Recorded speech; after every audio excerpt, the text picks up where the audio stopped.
Thank you, ladies and gentlemen. Welcome to Commerce Full. Today's date is,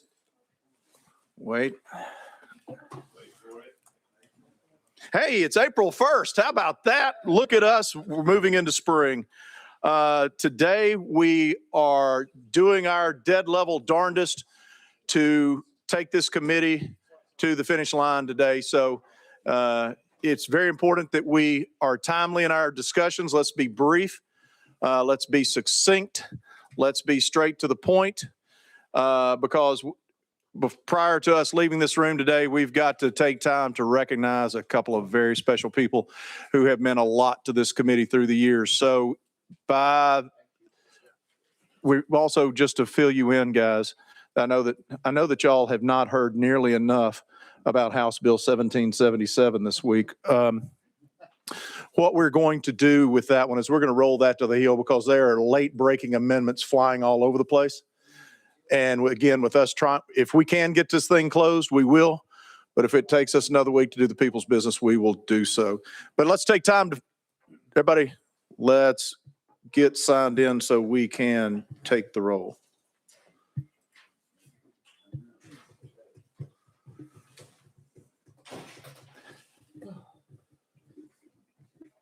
If your fat fingers will allow it.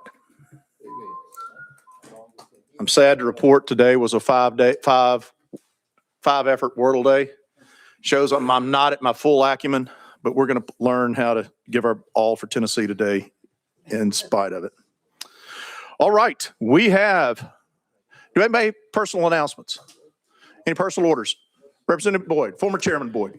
Thank you, Mr. Chairman. Oh, we got to take the roll. Excuse me. Let's enter the meeting and take the roll. There we go. We got a quorum. If y'all could just visualize all the neurons firing. I'm about to break a sweat just because of brain activity. Former Chairman Boyd, you're recognized. Thank you, Mr. Chairman. Members, I have today with me Maddie Maynard. Maddie is a freshman from the University of Tennessee. She is a graduate of Friendship Christian School in Lebanon, where my wife teaches, my kids go, and she's up here for the day just shadowing me. If you'd make her feel welcome. Maddie, stand up, wave at everybody.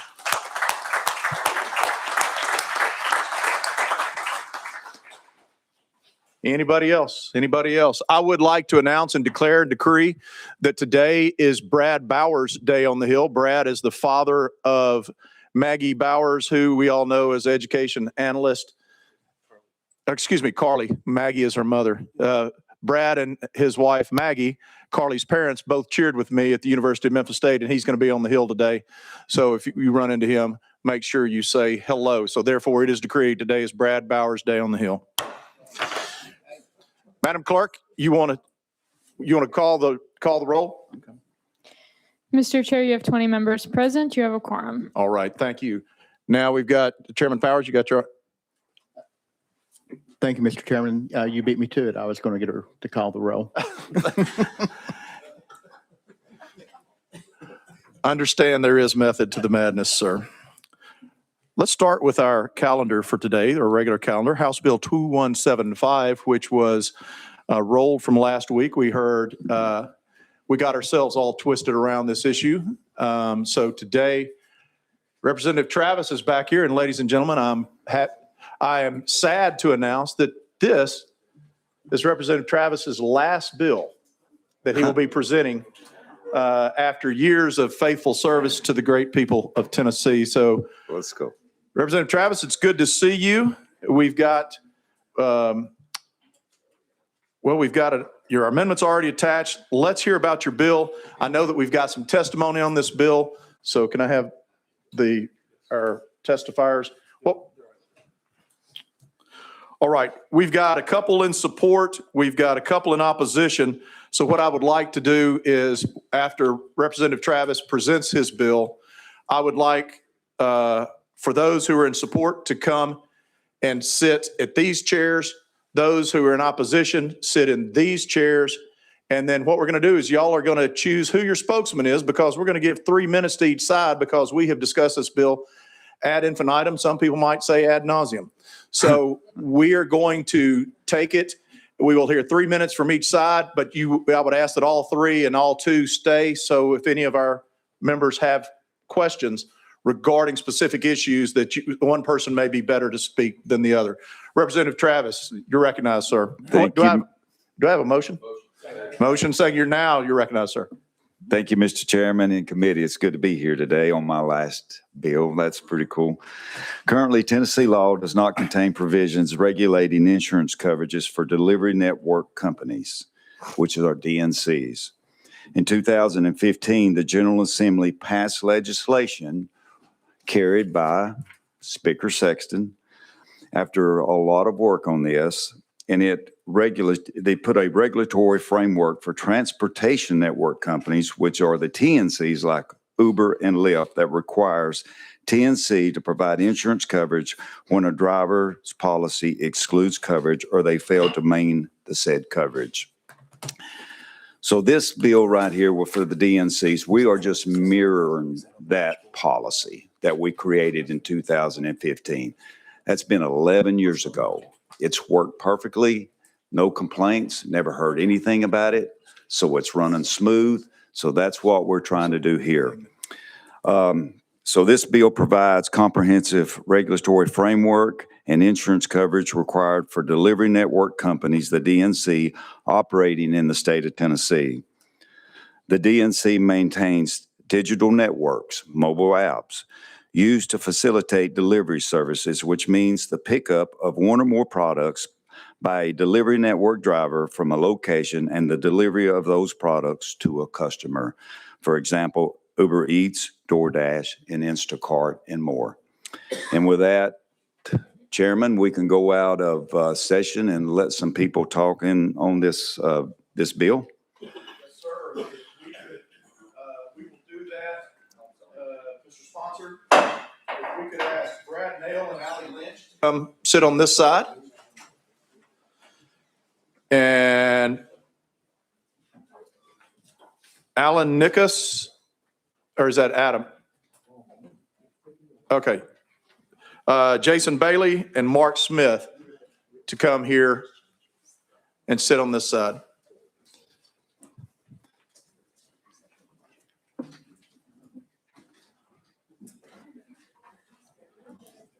Let's begin with our opposition today. Y'all decide which one wants 3 minutes, or each of you can have a minute and a half. Whatever you want to do, but we will control your timer. We'll control your microphone, but introduce yourself, tell us who you're with, and present your points, please. I've been dedicated to be the spokesperson. It's a heavy job. Yeah. We understand. So good morning, Mr. Chairman and members of the committee. My name is Jordan Bailey, and I serve as legislative counsel at DoorDash. DoorDash supports establishing clear statewide insurance standards for app-based delivery platforms. However, HB 2175 would require platforms to provide auto insurance during the delivery available period when a driver is simply logged on to the app but has not accepted and may never accept a delivery offer. During this time, drivers have not agreed to perform any work, they're not earning any income, and they're free to use their vehicle for purely personal reasons. They may be commuting, running errands, or dropping off kids at school. As a result, this period is much more synonymous with non-commercial commute time. This also creates a clear risk of fraud and abuse, as individuals could access platform-provided insurance simply by opening the app during their routine personal travel with no intent for making deliveries. We understand the original intent of the sponsor was to ensure that delivery drivers are covered when actively engaged in providing services on delivery platforms. We agree with that goal. DoorDash already provides robust auto liability coverage during the delivery service period when a driver is actively engaged in a delivery at no cost to the dasher. While we have serious concerns about HB 2175 as currently drafted, we're eager to work with you all to codify insurance requirements for platforms like DoorDash during a period when drivers have accepted a delivery and are actively working. And I think Shipped agrees with that. Chip would agree with. Sorry, am I on here? Yeah. Introduce yourself, yes, please. sir. Mark Smith was shipped based out of Birmingham, Alabama. We would agree with that. I think in the next 30 seconds, I'll just add that the definition of the delivery availability period does not reflect how Shipped functions. the shopper can accept an order at 9 a.m. or 9:13 a.m. here in Nashville for 6 p.m. tonight. During that time, they're not engaged with the app. They may be at their 9 to 5 job. They may be working from home. They may be running personal errands. And if this insurance kicked in the delivery availability period, then we would be covering something when they're not actually engaged with the app because they have a future order. So Okay. applying, yes, sir. So applying Thank you, ride Mark. share. We appreciate it. Thank you. Next time I might keep that part about being from Birmingham to myself when you're in Nashville, but that's. All right. For those speaking in support, Brad or Ally, who's up for you guys? All right, Brad, you've got 3 minutes, sir. All right. Thank you, Mr. Chairman. My name is Brad Nail, here on behalf of Uber. I think I can be fairly brief. Uber, through Uber Eats, is a delivery network company that will be subject to this law, and we support the bill. I think the sponsor has identified the key issue, which is eliminating any possible coverage gaps that could occur when an individual is using their personal auto for commercial use. So the fact is that personal auto policies can and sometimes do exclude coverage for this activity when you're driving commercially for a DNC. We think it's incumbent on the DNC to carry insurance to cover their independent contractor drivers when the labor the DNC driver is utilizing and that the DNC is utilizing and profiting from results in a coverage exclusion on that driver's policy. Even if that DNC insurance is only a backstop, which is what it is most of the time, it has to be there to make sure that there are no uninsured losses. And this has to include this available period because the personal auto policies can and do exclude that delivery available period. So we must have the DNC providing some backstop coverage for that. The public policy and legislative interest here, the why, is in identifying those situations where there could be a coverage gap and addressing that in statute. The Tennessee statutes are currently silent. This bill effectively remedies that using a model that has been vetted by NCOIL, vetted by other states, and by the marketplace, and we support the bill. Thank you, sir. And just for clarification, could you identify what NCOIL stands for those committee members who may not have, we don't usually delve into the insurance world, but if you could give us explanation. Yes, sir. NCOIL is the National Council of Insurance Legislators, and it's a body. All states are members of NCOIL. The legislators go there and work on model laws, resolutions, and such. This one we worked on for about a year. All righty. Thank you very much. Committee members, have we got questions of our guests while we are out of session? Any question? Representative Lynn. Thank you, Mr. Chairman. I guess this question is for the DoorDash folks. Do you track the app? Let's say the app is on. Do you track drivers? Or do you have full awareness of where the driver is? They're stopping maybe at their kid's school, whatever, a personal errand. Is that trackable just when the app is on? Because I imagine myself, I have a lot of apps that just run on my phone. I turned it on, something happened, it's still running, and I am doing another task. So I can understand where this could be an issue for y'all. Mr. Bailey, you're recognized. So yes, I mean, there is awareness, like when the app is open for where someone is located in order to match them with delivery offers in the area, right? To provide them with an opportunity to work. I think the key thing here, though, is that there is never a requirement for them to accept any of those offers. So it's like, would you like to take this delivery opportunity? Yes or no? And so you can imagine, right, someone is getting those when they are, again, doing their own personal activities. I'll see if DoorDash has any supplemental work. The average driver in Tennessee is doing 3 hours a week on delivery in Tennessee, the average dasher. So this is very much like supplemental and not the typical person's full-time job or even part-time job. Mr. Chairman, Thank one you, follow-up. Representative Lynn. I'm sure you've been able to do the math on, well, if their average driver does 3 hours a week of deliveries, but they turn on their app indiscriminately, how much additional time would that cause the company to insure according to this bill? Mr. Bailey. I'll have to talk to our insurance team and probably come back with some numbers on that. But can commit to coming back to you on that. Thank you. And before we get to I saw Leader Cochran with his hand up, but let me ask something, because I think I have figured out in my own mind, after a lot of confusion, how we're going to shuck this thing down to the cob to figure it out. The problem that the sponsor's bill is trying to correct is a potential gap in coverage from the time the app is on. Everybody agrees that the coverage while making the delivery should be covered by the DNC. We're talking about now the moment in time between the app, the acceptance of the delivery and the app being turned on. I believe I heard Mr. Nail speak to the fact that there is a coverage gap in the auto insurance of the dasher or of the, I don't know what Uber calls them, drivers during that time. Is that when it all comes down to it, is that what we're discussing today? Mr. Nail, could you address that? Is in your opinion, is that what we're talking about, that potential gap in coverage? And is that a gap in coverage that's not resolved by you or the delivery network, but the liability insurance of the driver, and it may or may not have riders that say they can't use their car for business purposes? Is that the essence of our conversation today? Thank you, Mr. Chairman. That is the only point that is in contention. I think the larger bill also addresses the requirements that are necessary during those other periods too, because that's the statutes are silent on that right now, so that's necessary. But that you've identified the only point that's in contention between us. All righty, thank you, Leader Cochran. Thank you, and a great segue to my question. And so something we will discuss here in a moment is the potential, to change this, to change the definition of the delivery service period from the time you accept the order till the time that it is delivered. So it sounds like if we were to do that, that satisfies DoorDash's concerns. Maybe it doesn't concern, or maybe it doesn't satisfy.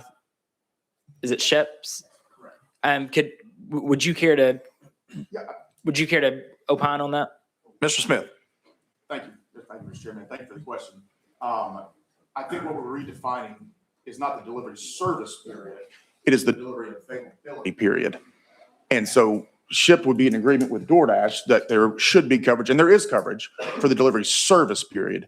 But the delivery availability period is the point of contention where, again, a SHIP driver this morning at 9:15 can accept an order for 6 p.m. tonight, but then not be engaged with the app all day, run errands, take kids to baseball practice, get into a fender bender, going to pick up a coffee.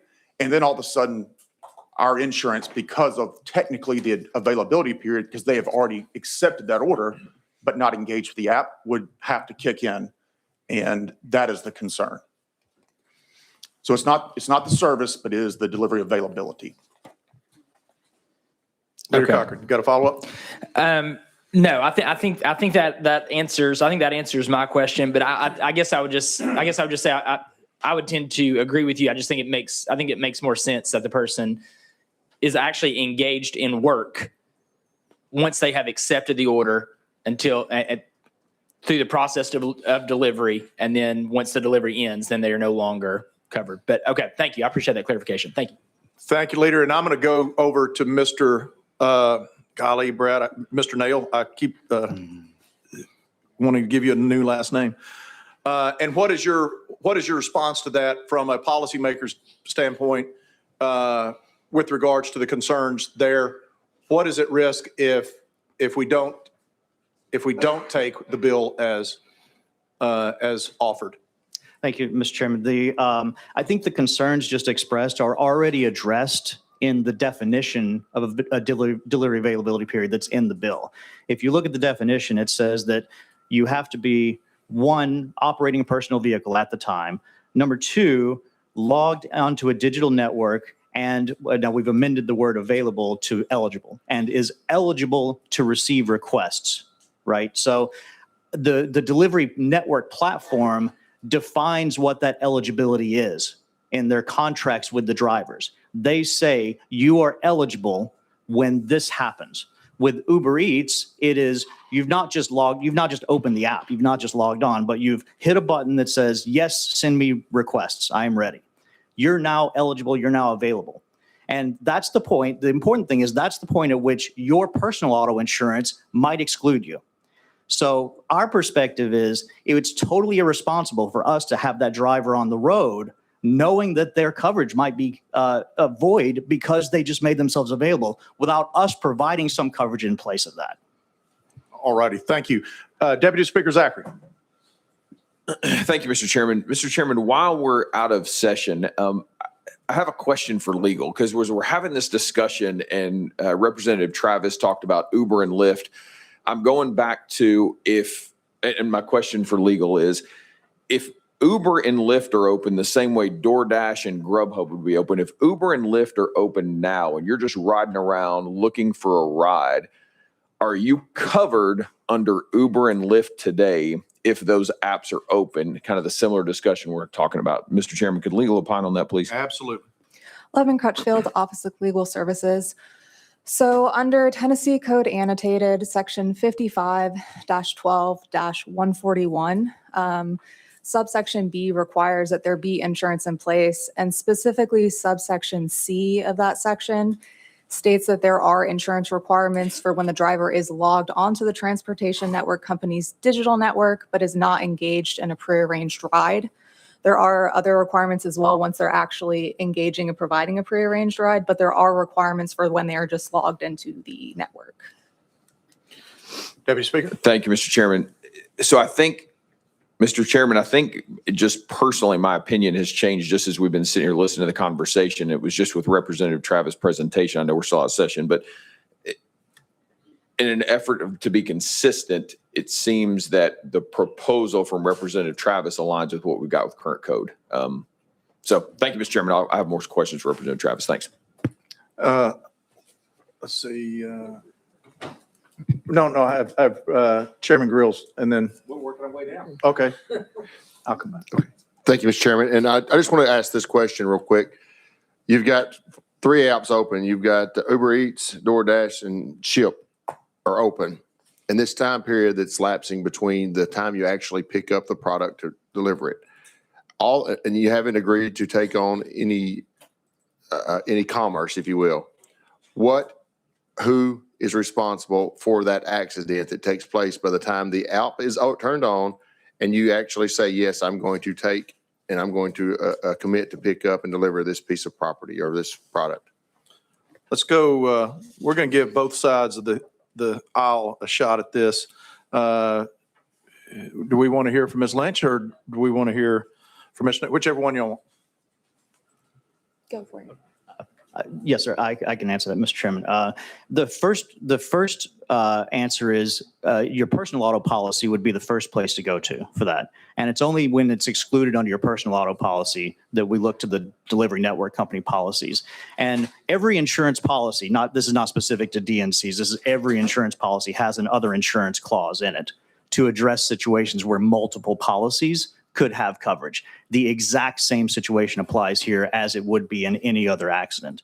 And most of the time, it would depend on the specific language in the policy, but most of the time, those other insurance clauses are going to kind of like cancel each other out, and they're going to be required to all share the Mr. Chairman, loss. I'm not referring to your personal insurance, but that gap that's not covered by your personal insurance. And you have all 3 apps running at that time, but you have not agreed to pick up and deliver a product.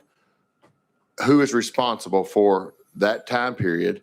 Because you have that wreck, I can just see everybody saying, no, it was him, no, it was him, no, it was him, no, it was him. Thank you for that question, Chairman, because we've talked about this as the sponsor's bill is addressing the time where there's not a gap or where there is a gap from personal to the app. So in the hierarchy, is a way to put it, in that hierarchy of liability, how is that determined who then covers it? Or is it just a big jumbled mess that people go to suing each other over? Mr. Nail, what's your perspective? Thank you, Mr. Chairman. the same process we use in every auto insurance claim today, just not related to DNCs. And I should have been more specific. I was talking about the actual DNC policies that have the other insurance clauses in there. So the likely result is that if you are actually logged on and actually available, actually eligible in all three of those apps, all three of them have to provide you the coverage for it, and they'll end up splitting it 3 ways. All right. Mr. Baylor, you have anything to offer? Would that, you agree with that assessment? The only additional thing I'd offer is that I think we would view that period should be non-commercial time that should be covered by a personal policy. I believe State Farm is the largest auto insurer in Tennessee, and they do not view that as commercial time. I believe they cover time on the app, for example. All right, Chairman, you good? I'm good. Thank you, Mr. Chairman. All right, let's go to Speaker Marsh. No, you good? Let's go to Vice Chairman Bricken. Thank you, Mr. Chairman. It has puzzled me since this bill's come up, and I've still not gotten an answer. I mean, we have the two companies up here. There's nobody from the insurance industry here, and I just have never understood why the National Trade Associations of Insurance Companies have not worked out policy to address this in a uniform way for every damn state in the country. And so again, I don't know if y'all can answer that question, but it just doesn't make any sense to me that we're up here avoiding finger pointing among insurance companies. And they should have this already resolved. So Thank you, sir. I might point out that this is model legislation coming from NCOIL, which is the trade association for insurance among state legislators. So I think they do have a voice. I think their voice is at the table on the left-hand side. If I'm in, yes. Yes, thank you, Mr. Chairman. Representative Bricken, Allie Lynch, and I represent American Property Casualty Insurance Association. So that is, I am representing the interests of the insurance industry today, and agree with Chairman Vaughn's comment that this model legislation was worked out at NCOIL between property and casualty insurers and a group of delivery network companies. thank you. All right. So we're got two more folks here, and then we're going to wrap it up because we got a busy day in front of us. Leader Cochran. Thank you, Chairman. And I appreciate the comment from NCOIL and the insurance representatives that you had a voice at the table. My problem is when you all came together to figure out a solution, your solution was to mandate someone else. It wasn't, hey, the insurance industry and best practice should make sure that we are covering that gap period from the time that the app is on until the time the delivery is accepted. That wasn't the solution presented for the insurance industry. The solution presented was to regulate some other industry. That's my problem. Understood. I don't disagree with the gap portion, that we should make sure that that there's coverage there. I just don't agree with mandating someone else to do it. All righty, Leader Cochran with a strong take. Chairman Clemens. For the sponsor. Okay, he's gonna wait for the sponsor. All right, with that, we appreciate you folks being here. As you can say, we've got some inquisitive minds on this subject, but alas, our time together has concluded. Thank you for being here, and we're gonna go back into session. Chairman Clemens, you got a question for our sponsor? Yes, Mr. Chairman, thank you very much. So just want to make clear for the record, the intent of this legislation, a policy is only as good as the language in it, and its exclusionary language limits coverage. So is the partial intent of this legislation to ensure that if a DNC has exclusions for a certain time period and a personal policy has exclusions for a certain time period, that there is no gap period during which there is no coverage? Mr. Sponsor. Thank you, sir. That is correct. That's what we're doing here today, is trying to stop that gap from happening. And one more thing, Representative, from what you just said, the reason that I brought this bill, it has happened. DNC is just now getting started. So, it's starting to work through here more than Lyft and Uber. So we've got to try to address what's going to happen, because I know one family was out $8,400 because they had an accident and the personal insurance did not cover it, and it was in that time of no man's land. All righty. A follow-up? No, I just want to make sure the intent's clear and that regardless of those policies trying to exclude certain timeframes, that the intent of this bill is to make sure there is no gap in that coverage when that motor vehicle is being operated. Thank you, Mr. That is Sponsor. correct. Thank you both. And I would like to remind the committee that last week, we chose to suspend our rules to allow for untimely filed amendments. Are we in a position to where we have one to offer? Leader Cochran, you're recognized. Thank you, Chairman and Committee. Yeah, my amendment essentially does what we've already discussed. It defines that delivery service period and the delivery availability period, but it's essentially limiting it to when you accept the order to when you complete the order. That's when you're considered, that's when the DNC would be mandated to cover you. All right. With that, I'll move. Thank you, sir. Move to adopt. So here's where we stand. If you believe but you still mandate the other coverages for the gap period, that's still. No. But no, this would do away with that because you're not covering it except when they are on a delivery run or have accepted a job for delivery. Yeah. Leader Cochran's amendment right now, the sponsor's bill says when your app is on, there's not a gap in coverage. Leader Cochran is saying that's too much. It needs to be when the job is accepted. Is that a fair? That's fair. And the only thing I would add is on the portion on the gap in coverage, at that point, it's on your personal car insurance to cover that. Now, my amendment doesn't speak to that. I'm just saying. Yes. That's your intent. All That's right. intent. Former Chairman Boyd. Thank you, Mr. Chairman. And I, coming into this, I've learned a lot about it. I'm glad we went out of session today and heard some expert testimony.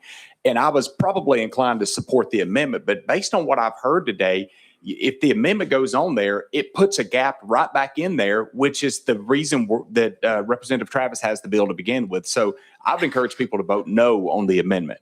All right. Do we have anybody else? Any other commentary before we go? Hey, Chairman Powers. Thank you. And thank you, Mr. Chairman. And I agree with former Chairman Boyd, 37 years in the insurance business. And I know that the sponsors in it too, but the amendment will cause that gap to not be covered. And generally speaking, and I'm going to talk a little bit about what I think his name, Mr. Nail, represented. When you talk about splitting coverage, companies don't split coverage. They argue over who's going to pay for it. And I've never come up in 37 years and had two companies say, hey, we'll just split everything 3 ways or anything like that. They just say, well, who's at fault and what's at fault. So, and that's what Chairman Travis, that's what his bill defines, and it makes it uniform across that's what it's trying to do, make it uniform for everyone. And I think his bill will do that. And I think the amendment will go against it. So I urge everybody to vote no on the amendment too. Thank you. Thank you. And I appreciate you continuing your train of thought, even though we had spirited debate coming from my area over here. Chairman Grills. Thank you, Mr. Chairman. And the sponsor, if it's okay to ask him a question now, I would like to hear about the situation that he brought up. Was that point that the accident took place from the time the app was activated and to the time the actual acceptance of that delivery, or was it from the acceptance of the delivery to the end point? Mr. Sponsor. Very good question. That was they were on their way to not to the delivery, but they were on their way to the pickup. They were on their way to the pickup. So in the first part. In the very first part. Okay. All right. Representative Lynn, you're recognized. Question for the sponsor? A question for the sponsor of the amendment? Oh, sponsor of the amendment. All right. Okay. Thank you, Representative, for the amendment. And what I think I heard the folks on this side say is that sometimes a driver will pick up, or a dasher will accept a delivery, but the delivery isn't ready for several hours, maybe, 5, 6 hours, maybe tonight. So with your amendment, when they accept it, they are then covered until they ever do get and make that delivery. They are covered by DoorDash's or whatever's insurance. So I think that was a specific scenario with Shep. I don't know their specific model. In a DoorDash situation, it would be from the moment you accept the order. And then in item B in the amendment, it says continuing while the driver transports the requested deliveries and then ending upon the delivery of the requested goods. On the Shep situation, legal might have to opine on that. I'll be honest with you. Their specific business model I'm not as familiar with. This would be more in a DoorDash situation. It would be from the moment that you say, hey, I accept that order from the time that you complete the delivery. So in Representative Travis's scenario, where his constituent was uncovered, my amendment would cover that. Thank you. Former Chairman Boyd, for our last question prior to a vote on the amendment. Thank you, Mr. Chairman. I just want to remind the committee, and if you have two insurance companies that are insuring the same claim and you've got redundancy there, somebody's going to pay for it. Maybe they split it, maybe they litigate and figure out which one. But if there is no coverage, there is no coverage. And so I would encourage you once again to vote no on this amendment. Thank you, Mr. Chairman. All right, we've done all the selling we're going to do here. It's time to do some thinking and some button pushing. Any objection to the question on the amendment? This is Leader Cochran's amendment for taking the coverage time from the acceptance of the job as opposed to the turning on of the app. Chairman Clemens, you look perplexed. It doesn't look like you're selling anything, so you look perplexed. Have we voted to consider the late file amendment yet? We did last week because of the final calendar. But, oh, excuse me, the motion and the second. We got a motion and a second on it. Thank you. We are now on proper parliamentary. I appreciate you keeping us straight down there, Chairman Clemens. This is Leader Cochran's amendment. It is coded and was handed out to you, but I think we've had a fair description of it. 017121. Sponsor, you have a question? Yes, sir. I would just say this is an unfriendly amendment and it will not fix the problem that I'm here to fix today. Okay, now we're done selling. Okay, everybody's done. No more sales of the amendment nor defending it. We are going to vote. Madam Clerk, let's open up that board. Let's see what we think about this amendment.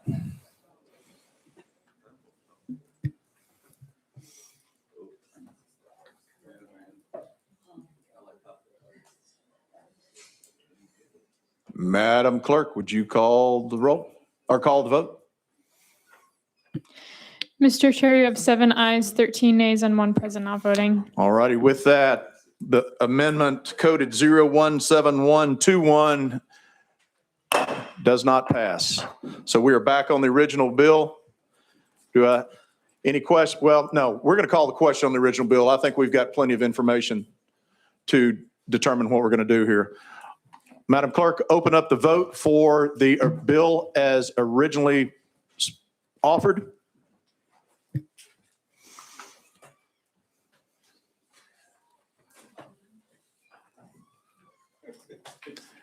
Has everybody voted? Does anybody want to change their vote? Madam Clerk, call the results of the vote.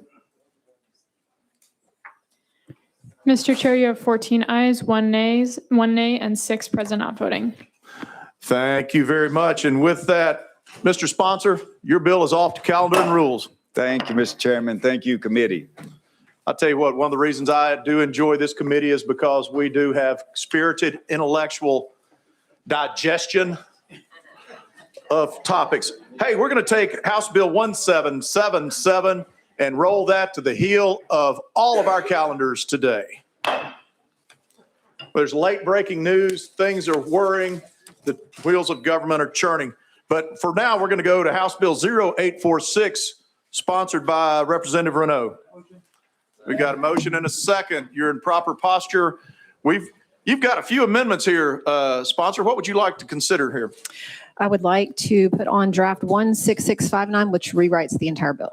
Hey, we appreciate that. I got a motion. I got a second. All right. All those in favor of attaching amendment Amendment 4, the code is 016659. It rewrites the bill. All in favor, please say aye. Any opposed, no. Your bill's amended, ma'am. Let's talk about it.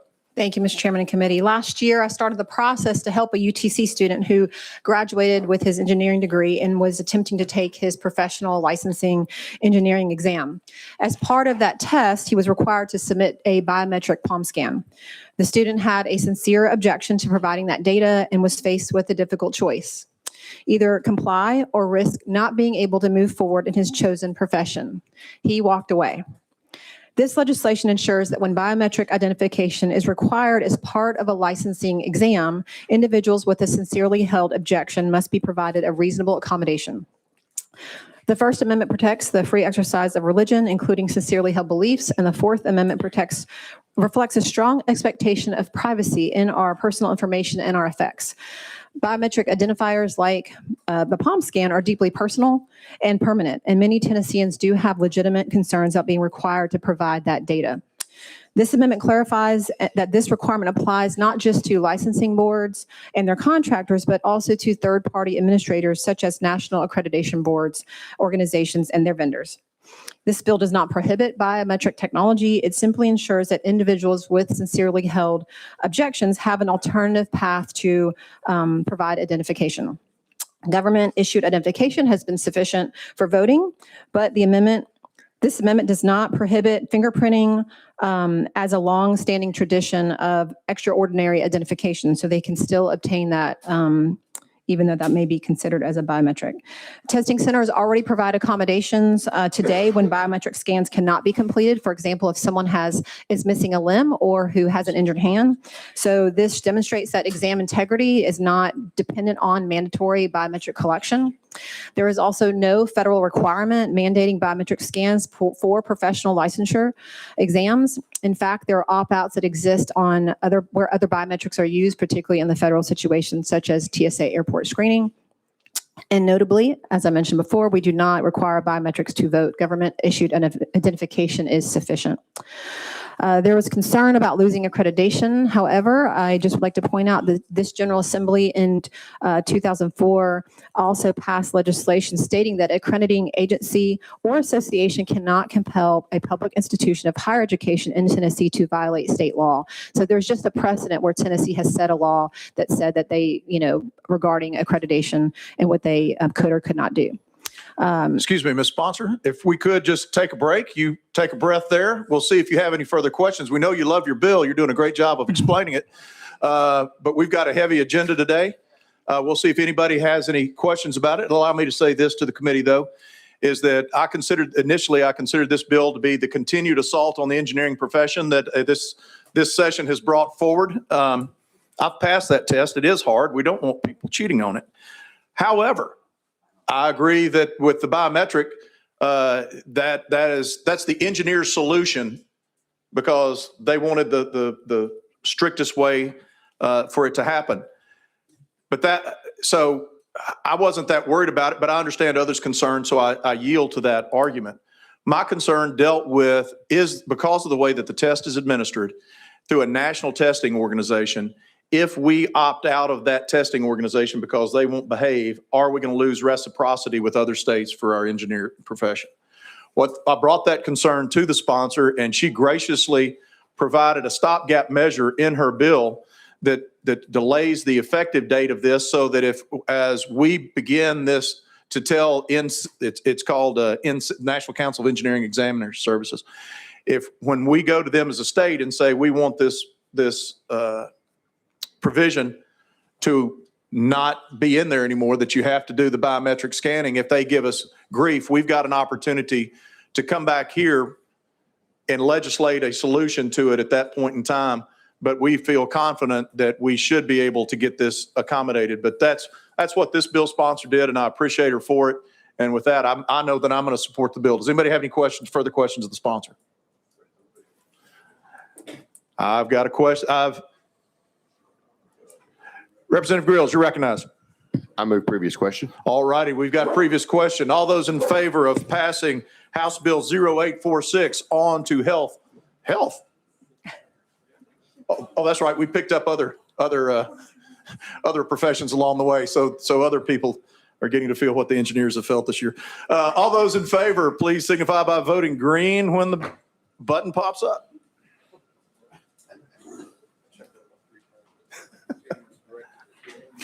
All right, thank you. Madam Clerk, call the roll. Call the vote, please. Mr. Chair, you have 22 ayes and 0 nays. All right, with that sponsor, you are indeed off to health Thank you. with House Bill 846. Thank you, Committee. Next on today's calendar, House Bill 2028 by Chairman Faison.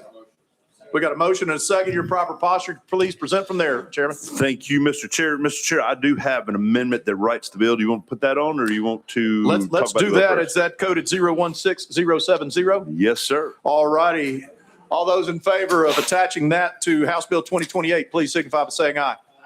Any opposed, no. We're amended. Give it to us, Chairman Faison. Thank you, Mr. Chair. Committee, we had this bill here about a month ago and we passed it, took it to calendar and rules, and we identified some things that I felt like needed to be fixed along with our mighty trusty and capable chairman of commerce, the most watched Watch committee committee. in the Cordell Hull.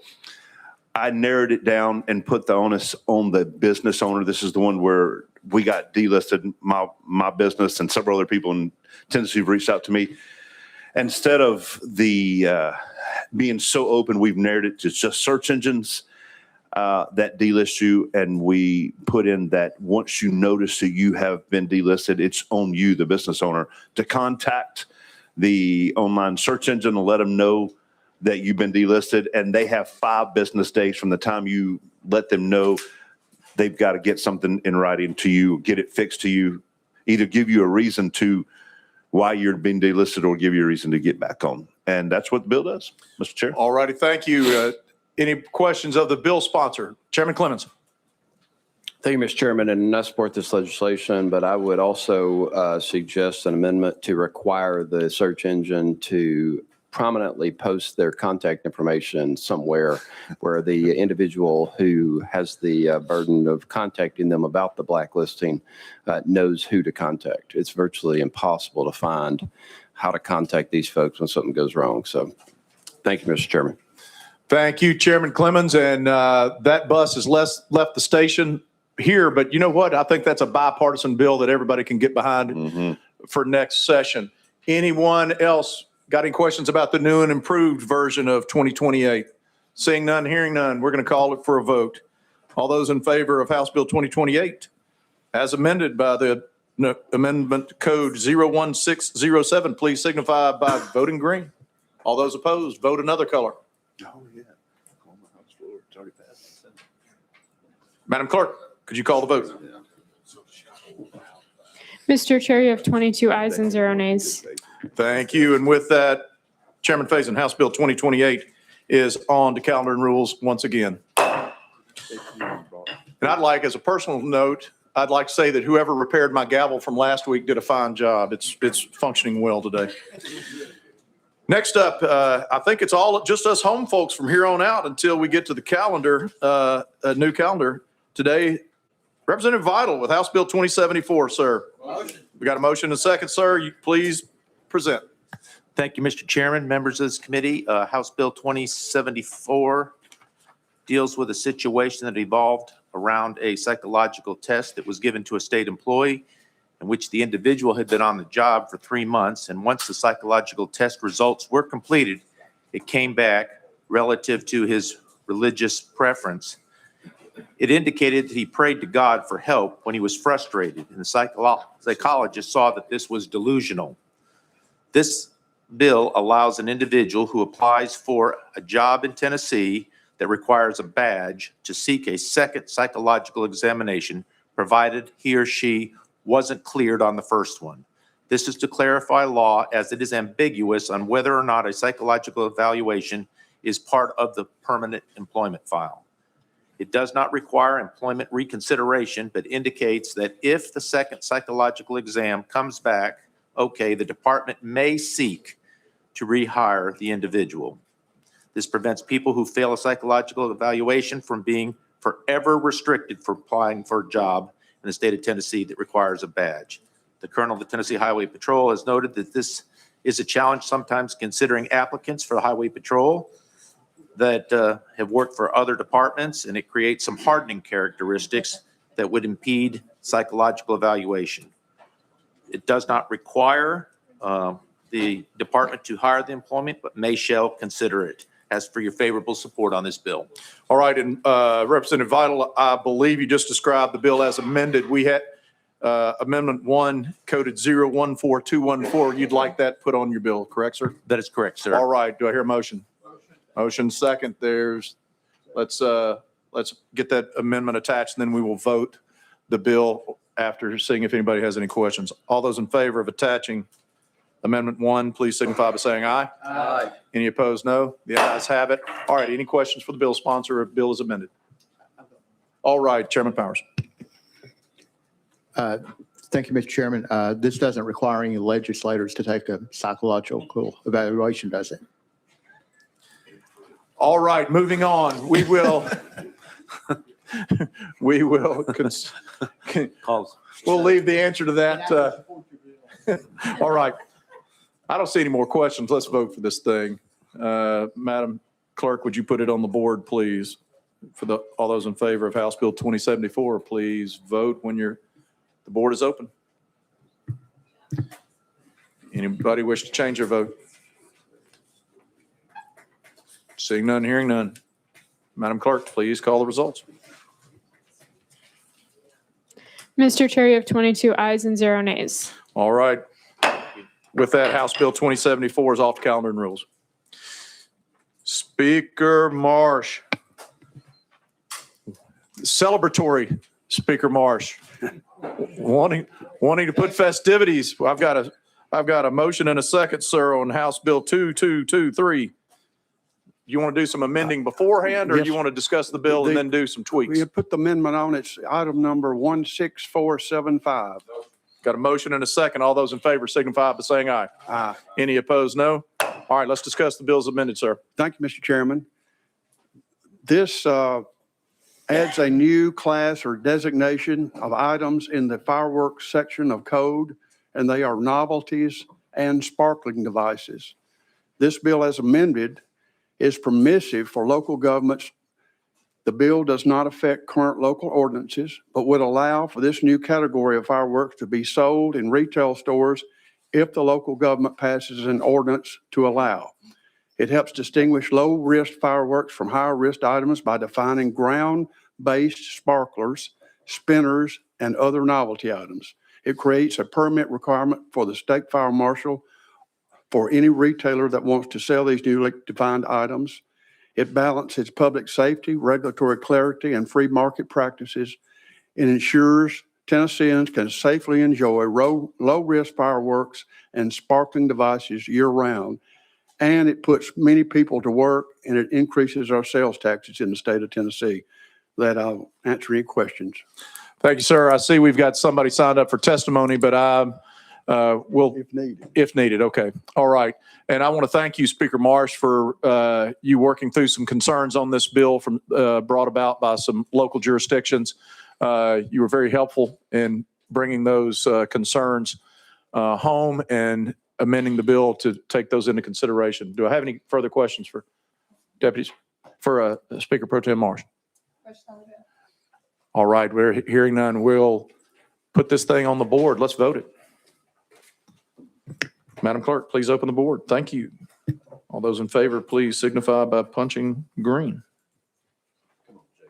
Blue or red will do if you don't like it. All right. Well, we see who's festive among us. Madam Clerk, would you call the vote, please? Mr. Chair, you have 21 ayes and 1 nay. All righty. Thank you. With that, Speaker Marsh, you are off to finance. Chairman Grills, House Bill 1985. Motion. Do I have a motion and a second?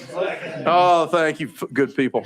Sir, you are recognized on House Bill 1985. Thank you, Mr. Chairman. I have an amendment, and it's drafting code 015754. Amazingly enough, that matches what I'm also showing, sir. So all those in favor of attaching 015754 to House Bill 1985 signify by saying aye.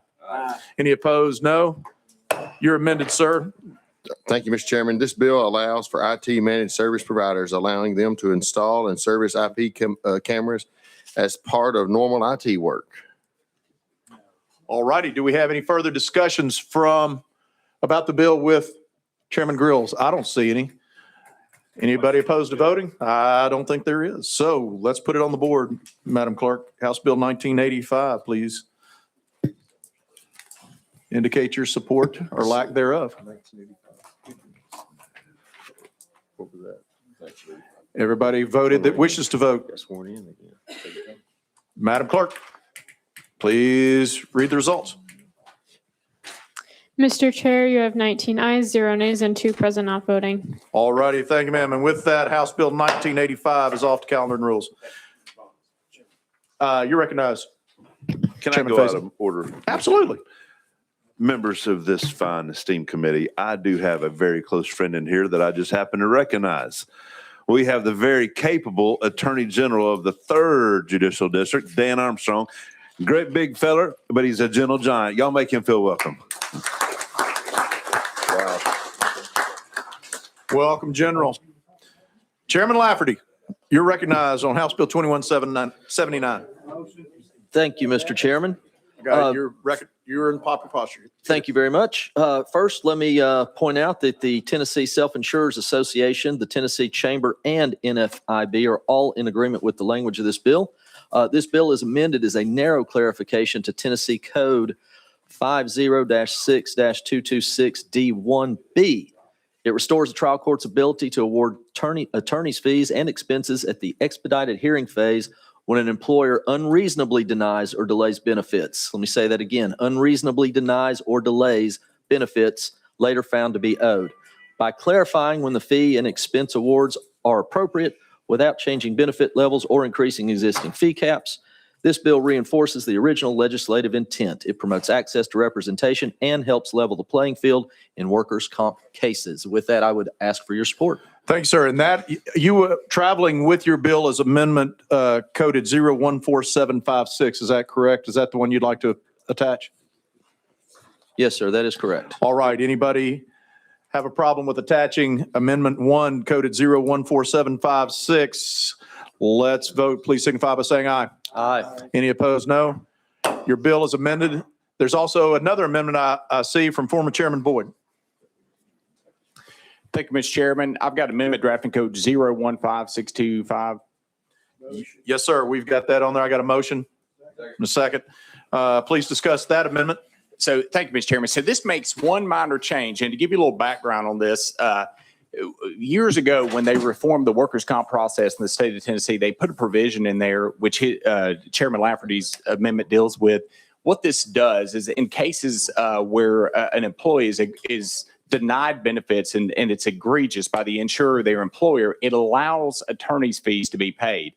And we needed to clean that up a little bit and get them paid a little bit earlier. And that's what Chairman Lafferty's amendment does. The only thing is when it came out, we have always had a sunset on this. Every few years, we come back and visit this. Maybe the attorney's fees are getting out of control, or maybe for whatever's going on, we always come back to the table about every 5 years and reevaluate this. And what this would do was it would amend his bill to put a sunset in there of 2030. And then we would have to come back at 2030 and renew it for another 5 years and make sure that everything is sort of calibrated like it needs to be. And that's how it's been done since its inception. All right. Before we vote on adding Chairman Boyd's amendment to it, we're going to go to the sponsor of the bill and determine friendly or unfriendly. Thank you, Mr. Chairman. I am new to this committee. This is only my second year sitting here. I am not as familiar with the procedures and practices. It was not something that I was intending to put on this. It is not 100% friendly because of my experience in other committees only. Again, I'm new to this committee. If this is a practice, I will not forcefully fight it too hard, but I will share that I don't know that it's necessary in this case, but I'm at the will of the committee, sir. All righty. We heard that. Chairman Clemens. Thank you, Mr. Chairman. Sunsetting something like attorney's fees and costs is not usual. I would take issue with that. And I would just add to the committee, anytime attorney's fees or costs are awarded, they are submitted and viewed very carefully by the court in any finder of fact who's making an order on these. That is, it's a separate type of deal. And so the judges or ALJs or whoever would be in charge of determining the reasonableness of the fee. So I don't think they would ever go too far to the necessity of requiring a sunset. Just that's how it works. So it's not like they just automatically get whatever they ask for. There's a very careful review and analysis of any fees and costs being sought. Thank you, Chairman Clemens. Let me say I do appreciate your ability to lift the veil on the world of attorneyism and giving us a glimpse behind it. You do a great job of that. Chairman Boyd. Thank you, Mr. Chairman. And I will say that in the workers' comp world, since the reforms from about 15 years ago when all this happened, there has been a sunset on there. And a few years ago, we actually had to stop and we had to bring together the trial lawyers and the Chamber of Commerce and everybody and evaluate it, because there was one case where the attorney was awarded, I mean, like 4 or 5 times what the plaintiff got. And we had to sit down and have a conversation about it and say, if we're going to continue doing this, we're going to have to make sure that you're not just running up fees, that you are in fact trying to get something for the plaintiff and it is deserved. So it has always had a sunset on it. I would just move that the committee leave it on there. And Chairman Lafferty, I mean, being a GovOps guy, you know all about sunsets. And I think this is something we should revisit every 5 years. We have historically. I don't know how this was left out of the legislation. And Chairman Lafferty and I have discussed this quite a bit. And it is my amendment, but it is not an unfriendly amendment. I don't believe, because we've discussed this ad nauseum. So I would move that the committee adopt this amendment and his bill will travel on in the spirit of what he's trying to accomplish. It'll still be on there. Thank you, Mr. Chairman. All right, thanks. I'm not going to look in either direction because I don't want any more questions or comment on this issue. So we're going to vote first to decide whether or not that we believe a stopgap sunset is appropriate in this case. But knowing that former Chairman Boyd's bill his sunset provision does not affect what the legislation that Representative Lafferty has offered. It merely says we're going to revisit in 5 years. Madam Clerk, we're going to go to the board for this one. There's nothing wrong with going to the board on things. Would you open up the board and let's vote on amendment number 2?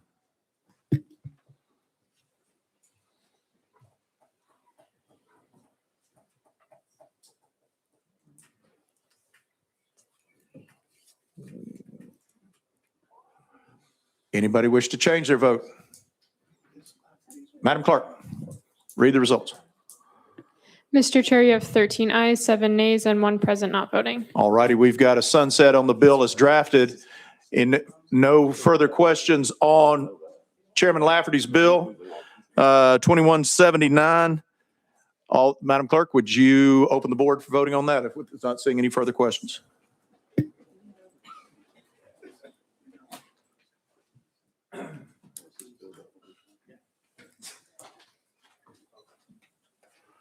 Madam Clerk, would you call the vote? Mr. Chair, you have 21 ayes and 0 nays. And with that, Chairman Lafferty, you're off to calendar and rules. Chairman Bricken, 1926 House Bill. Got a motion and a second? Oh, wait, I'm sorry. Reconsider my action on that. Chairman Lafferty, House Bill 2180. Motion second. And it's got an amendment, I believe, that makes the bill, does it not? Make sure I'm on the right one. It's, Amendment 014155. That is correct, sir. All those in favor of attaching 014155 to House Bill 2180, please signify by saying aye. Aye. Any opposed, no. You're amended, sir. Tell us about your consumer protection. All right. Thank you, Mr. Chairman. Yes, many of you I've talked to have run into this situation as I have, where you book a hotel reservation online and then you show up only to find out that you have to pay extra for parking. I don't know if everybody on this committee's been through that, but I know several people have. This bill is an attempt to do that by adding some existing law to the Tennessee Consumer Protection Act. It fits into that act and under unfair and deceptive practices. And I would just simply like to see on the front page where you are showing the amenities. Currently, what I see is parking available, and then you have to click and you have to get to a second page to find out, oh yeah, you're going to be charged when you get here. I didn't do that the first time I found out about this. I have watched consumers at hotels argue with people behind the counter when they find out when they check in, and it seems to me a deceptive practice. So I would ask for passage. All righty, thank you, ladies and gentlemen.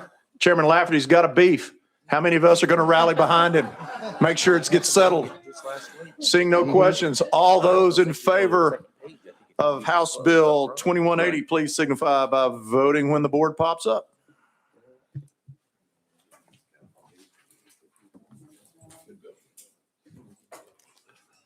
Don't ever think that you're not Commerce for Life. We roll together. Madam Clerk, would you call the vote, please? Mr. Chair, you have 20 ayes and 0 nays. All righty, and with that, Chairman Lafferty, you are off to calendar and rules. Thank you, Chairman and Committee. Now we're coming to, today is the day of celebrations. It is. Chairman Brickens, Vice Chairman Brickens, House Bill 1926. Got a motion and a second, sir. You're recognized. Thank you, Mr. Chairman. 2026 is certainly a historic year for our nation. It's our bicentennial where we celebrate the 250th year of our nation. This bill would allow us to celebrate with fireworks, pyrotechnics, this wonderful year. This bill is only for this year. It expands the days that we can buy fireworks at our local favorite fire stand. And it will expand it to Labor Day, Memorial Day, and from June 10th to July 19th. So with that explanation, I'm open for questions and appreciate your support. All righty, thank you, sir. Oh, semi-quintet, well, whatever. Any questions? Any questions? Seeing none, let the celebrations begin. Let's, wait, we do have, I see Representative Hardaway down there. Yes, sir. Just one question. Does this affect local ordinances such as Memphis, Shelby County, or are those ordinances still viable? Vice Chairman Bricken. Those ordinances are still valid. All right. Thank you, sir. There you have it. Anyone, other questions? No other questions. It's nice to see that the head leatherette showed up today. We understand after the gig that she put on last night at the Capitol Jam, she needed a little bit of extra time to rest today. And we're glad to see her back at full strength. All those in favor of passing House Bill 1926, please signify when the clerk opens the board.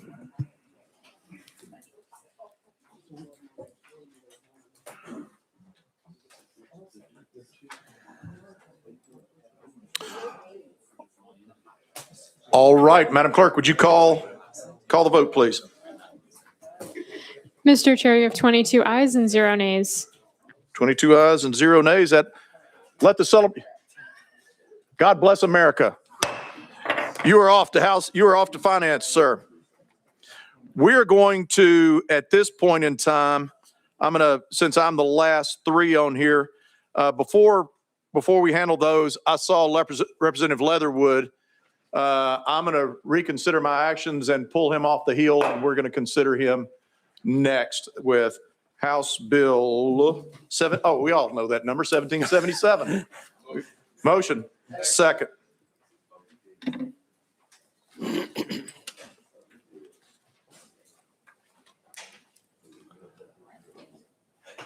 Representative Leatherwood, you are recognized. Thank you, Mr. Chairman. And I do have a new amendment for the bill 017137. Thank you, sir. And I believe prior to, I don't know that we don't have that for distribution, but I can describe it to you. If you will look, before the committee, we handed out amendment 017119.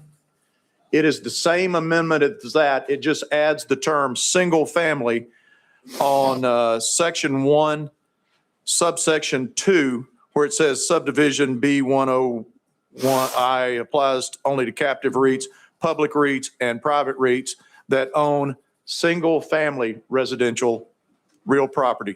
That is what the amendment that I've seen through legal, that's the difference between that, the amendment you have, and what's being proposed. Is that correct, sir? Is that your understanding? That is correct. All righty, and so that now makes your bill?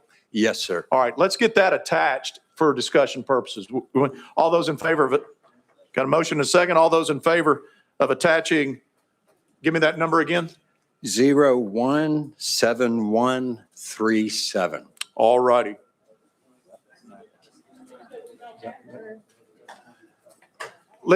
Okay, Leader Camper, could you pass that to her? That is it. Okay. All righty. All those in favor of attaching that bill that rewrites the, or that amendment that rewrites the bill, please signify by saying aye. Any opposed, no? I've got, the ayes are going to take that one. Your bill is as amended, sir. Please discuss it. Thank you. And what this amendment does, it narrows the scope of the bill as it came out of committee, and it also removes the property tax portion of the bill that came out of committee, so that now, as amended, this bill removes an excise tax break for real estate investment trust, REITs, that own single-family residential real property. And as I alluded to in the subcommittee, I don't think I did here, where this came on my radar, 3 of my 5 daughters were buying homes the last few years after getting married. Each of them at some point bumped into a REIT while trying to buy a home. And, it's hard to compete with them. And they have eventually bought homes. But I know this happened to some of their young friends as well. So trying to address that problem.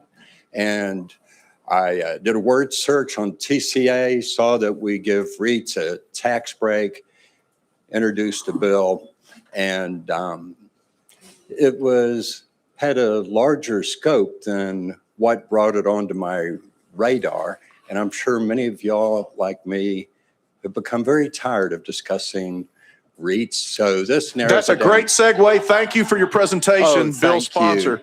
We're going to go out of session now to hear from Mr. Rob Del Priore from Mid-America Apartment Communities, which is headquartered in the fine city of Memphis, Tennessee.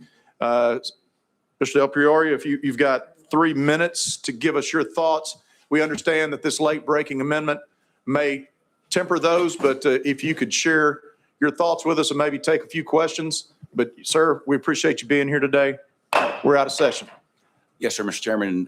Thank you, and thank you, members of the committee, for giving us the opportunity to come here and talk to you today. As the chairman said, my name is Rob Del Priore, and I'm the Chief Administrative Officer at Mid-America Apartment Communities, which is a publicly traded apartment REIT based in Memphis and one of 6 publicly traded REITs that are based in the state of Tennessee.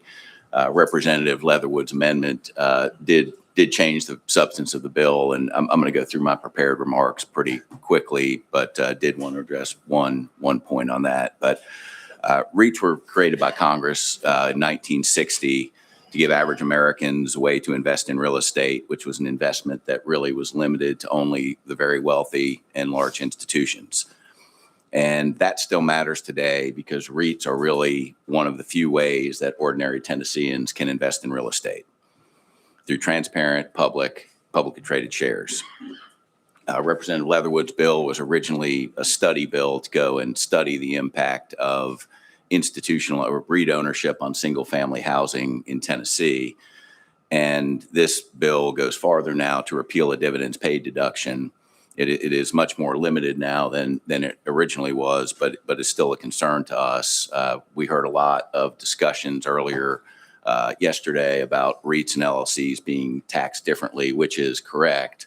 But REITs are different than LLCs because a real estate LLC is typically going to be owned by wealthy individuals and institutions, while REITs are really built for public ownership and broad-based. And that broader access comes with a strict set of rules that REITs have to follow. REITs are required by law to be widely held, meet very detailed income and asset tests, distribute at least 90% of their taxable income every year, and most public REITs distribute 100% of their taxable income in the form of dividends every year. That dividend paid deduction that we're talking about today is the mechanism that makes the REIT model work. Without it, you're really adding a tax burden to a structure created to open real estate ownership to the public. If you remove the dividend paid deduction, it does raise the cost of capital, which means fewer projects, slower redevelopment, less investment, less pressure on the tax base, and potentially more pressure on rents. Our ask would be simple: to remove the dividends paid deduction from the bill, keep the bill focused on a study of the impact of institutional ownership on single-family housing in the state of Tennessee. And that would give the state the ability to research future policy decisions and be informed before turning a targeted concern that Representative Leatherwood has expressed into a massive statewide tax increase that makes investment more expensive, development harder, and affordability worse. Thank you for the time. Thank you, sir. We got some questions for our guests today while we're still out of session. Vice Chairman Brickens. Thank you, Mr. Chairman. And we have certainly spoken in depth on this subject matter. And again, the taxation or the lack of excise taxation on REITs certainly generated a lot of great discussion about the inequity that pass-through entities in Tennessee that are currently paying excise tax and the exemption for REITs have stirred up. And I agree, it probably does require a lot of study before we get a full handle on this to compare our state with other states in this area. But the exemption goes back to the early 2000s when we had a Hall's income tax, and this avoided the double taxation issue. So it really has been a great thing, I think, to be raised for the awareness, and I hope next session we can address this and put equity on this subject next session. I do like the idea of keeping this bill, addressing the single family REITs. And the question I have for you, sir, how many REITs currently in Tennessee with this effect? If it passes, just affecting single family owned REITs, sir? Yeah, thank you for thank you for the question, Vice Chairman. To be 100% honest, I don't know a Tennessee specific number, but if you look nationwide, there's an estimate that there are about 16 million homes that are held for rent by institutional owners. That would include REITs, private equity funds, corporations, LLCs, just a large suite I'm sorry, let me take a step back. There are 16 million homes that are held for rent.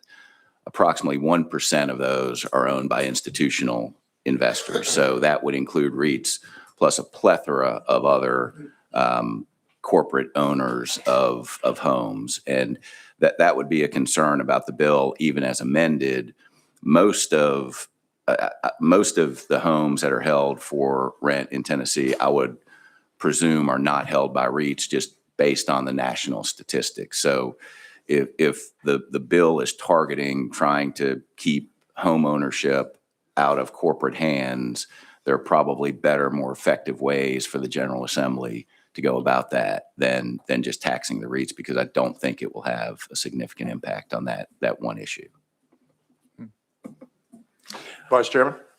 Well, I certainly think it's a step in the right direction.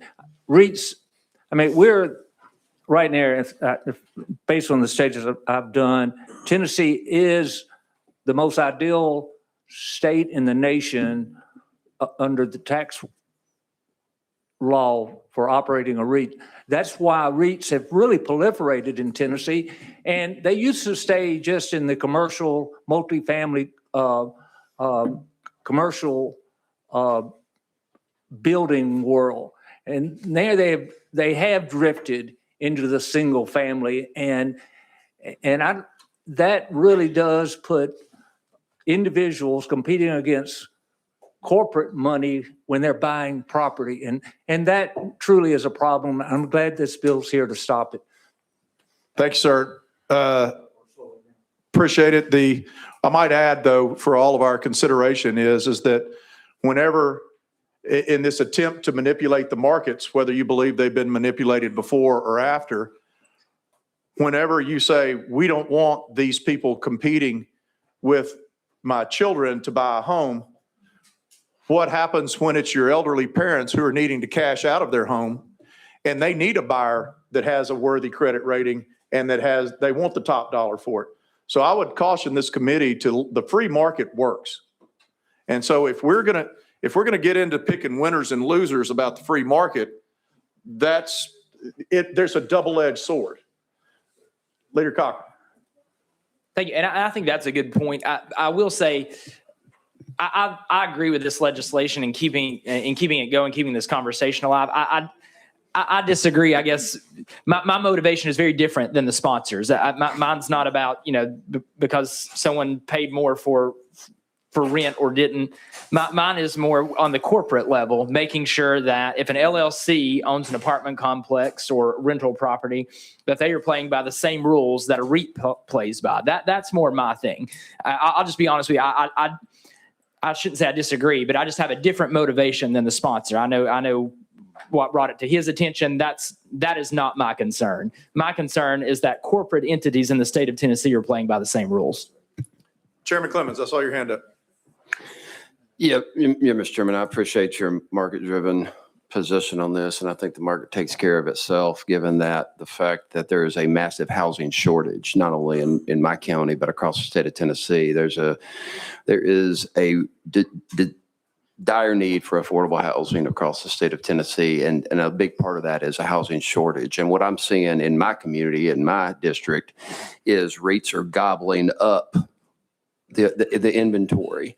And it's certainly an interesting problem that's created a lot of issues for families I represent, because the witness here is talking about opening real estate investment to the public. But in doing so, there's nothing wrong with that. But at the same time, it's depriving my constituents of the American dream, because there's a whole other motive here. I mean, there's a profit-driven motive, and then there's a desire just to live the American dream and on a level playing field. And I think to the extent one side versus the other has tax incentives and profit-driven motives versus a family just wanting to be able to raise their children in a safe neighborhood in a home that they own, that's affordable, and the market's not getting driven up by corporate interest, I think there's something to be said for that. And so, in a scenario where your elderly parents are wanting to sell their house for a fair market value, that certainly takes care of itself in a housing shortage, which is what we are experiencing across the state of Tennessee. So I don't think giving incentives, tax incentives to corporate interest or REITs or, profit-driven entities is going to harm the demand for that housing, because there is demand, let me tell you. Chairman Clemens, I didn't hear a question for our out-of-session guest. My question is, why do you think you should get a tax benefit and put you on a different playing field than the average Tennessean who just wants to buy their house and live the American dream? We personally are not in the single-family space. We only own apartment communities. So that's been edited out of this bill. So what's your concern? My concern is. But let me say this, Chairman Clemens. Mr. DiPietro signed up. We got the late, only because this is our final calendar would we ever consider an amendment that came in that you could still smell the ink on it. So he's our guest here today. He was presenting based upon what his understanding of the bill was prior to coming into the room. And I appreciate you being here, sir. Before we go back into session. Can we ask him does your position change with the amendment? No, we're still against the bill with, and I can answer your question if you Mr. like. DiPietro, go ahead. I think. Del Peori, I'm sorry. That's okay. Thank you, Chairman. But what I would say is, I think that this bill does remove a tax benefit for REITs. I don't think that this bill is going to have a significant impact on corporate ownership of housing in the state of Tennessee, because I don't think that REITs have a lot of ownership of housing in the state of Tennessee. Lady Camper, do you have a question for our guest, or you got a question for the sponsor? It was for you. It's for you, Mr. Chairman. I can wait. Okay, thank you, ma'am. Chairman Lafferty. Thank you, Chairman. I just wanted to point out there was a suggestion that maybe if this went into effect, that there would be some forced raising of the rents. With the REITs making up such a small portion of the market, I'm not sure that that holds, because they still have to stay in competition with those other businesses that aren't operating as REITs.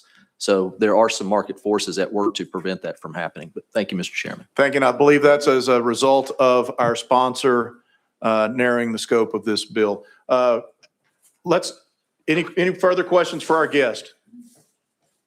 And again, Mr. Del Priore, we appreciate you being here, and especially not being offended by me butchering your name every time I try to say it. With that, we're going back into session. Any further questions on this amendment? Leader Camper, I saw your. Thank you, Mr. Chairman. I was wanting to ask about the tax credit that the REITs get. And if this was removing that tax credit or leaving it in place. And you talked about, Mr. Chairman, free market.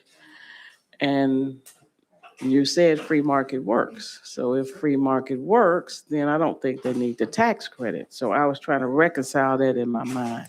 Well, Leader, I can tell you So now that that it's been a minute, I'm trying to get a better sense of where we are. what this bill does is it narrows the scope of its application to only REITs who own single-family residential property. It limits it to that marketplace. It removes self-storage, multifamily apartment communities, office properties, and I guess some REITs may even own senior living facilities. So all of those are now exempt from this bill. I would challenge folks to talk about there being a tax credit. There's not a tax credit. There's a different manner of taxation that these entities are entitled to, much the same as, and I said mainly wealthy people on LLCs. I can tell you, I'm brokering the 10 Commandments, and I've got an office building that's owned by an LLC, a single member LLC. And if I choose to take all the money out of it and pay ordinary income tax on my federal income tax on it, I don't pay any franchise or excise tax to the state of Tennessee, because I'm not showing any value within that structure. And so it's easy to broad brush all of these issues, but every tax situation is individually dependent.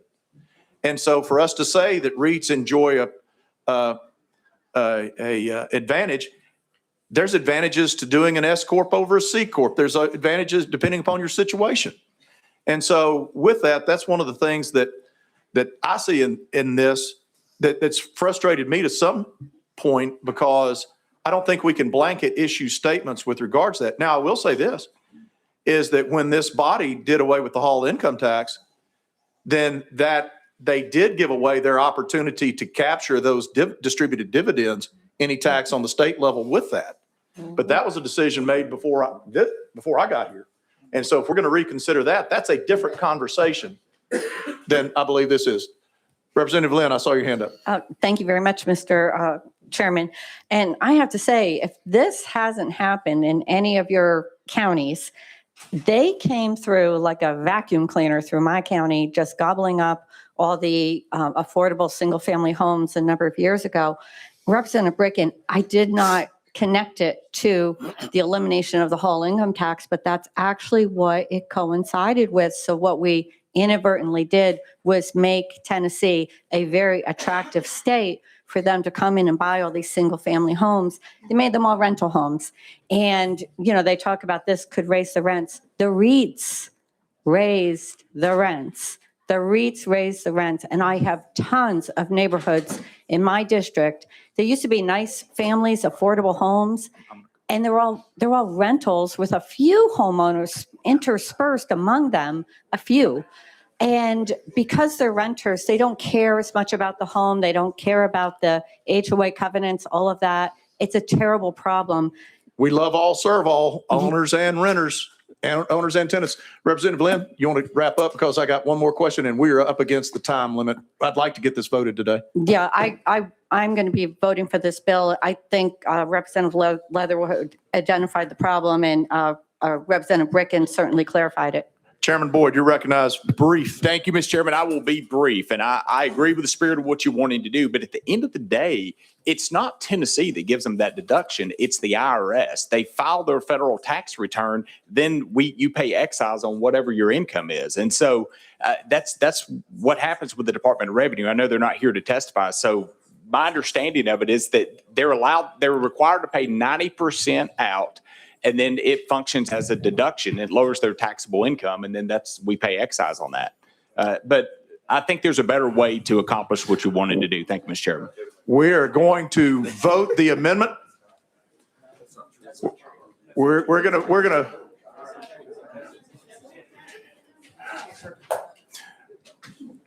We have already voted the amendment. Never mind. Question on the bill. You're recognized, Chairman Faison. The question has been called. We're going to vote on House Bill 1777 as amended. Madam Clerk, would you open the board?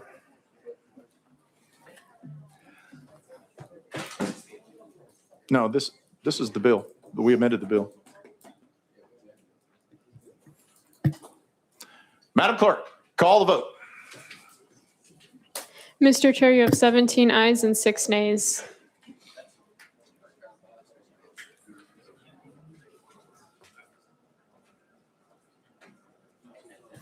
All right, with that, House Bill 1777 moves on to finance. Thank you, Mr. Chairman and committee. Folks, we are going to, what we've got left, we've got four items on our calendar. 3 of them are mine. We will be meeting back together, be listening, because I'm going to try to get a room to where if we can, I figure we've got maybe 25 minutes worth of work to do, even with recognizing folks that are going to be no longer with us in this capacity. So with that, I'm here, motion for adjournment. We're adjourned.